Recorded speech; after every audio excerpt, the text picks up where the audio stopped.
ഹൈക്കോടതിയിലെ മാധ്യമവിലക്ക് തുടരുന്ന സാഹചര്യത്തിലാണ് മുഖ്യമന്ത്രി പിണറായി വിജയൻ ചീഫ് ജസ്റ്റിസുമായി കൂടിക്കാഴ്ച നടത്തിയത്.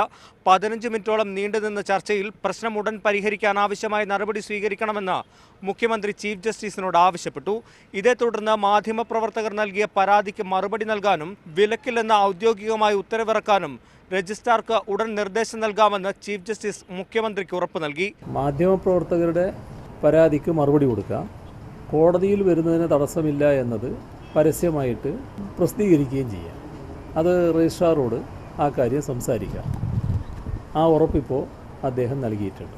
ഹൈക്കോടതിയിൽ മാധ്യമപ്രവർത്തകരും അഭിഭാഷകരും തമ്മിലുള്ള പ്രശ്നം നീണ്ടുപോകുന്ന സാഹചര്യത്തിൽ AG-യാണ് മുഖ്യമന്ത്രിയുടെ ശ്രദ്ധയിൽ വിഷയം കൊണ്ടുവന്നത്. തുടർന്നാണ് ചീഫ് ജസ്റ്റിസിന്റെ ഓഫീസിലെത്തി മുഖ്യമന്ത്രി കൂടിക്കാഴ്ച നടത്തിയത്. അതേസമയം അവധി ദിവസത്തെ കസ്റ്റഡിയുമായി ബന്ധപ്പെട്ടുള്ള വിഷയങ്ങളും ഉടൻ പരിഹരിക്കുമെന്ന് ചീഫ് ജസ്റ്റിസ് മുഖ്യമന്ത്രിക്ക് ഉറപ്പ് നൽകിയിട്ടുണ്ട്. Toby Johnson, media 1, Kochi.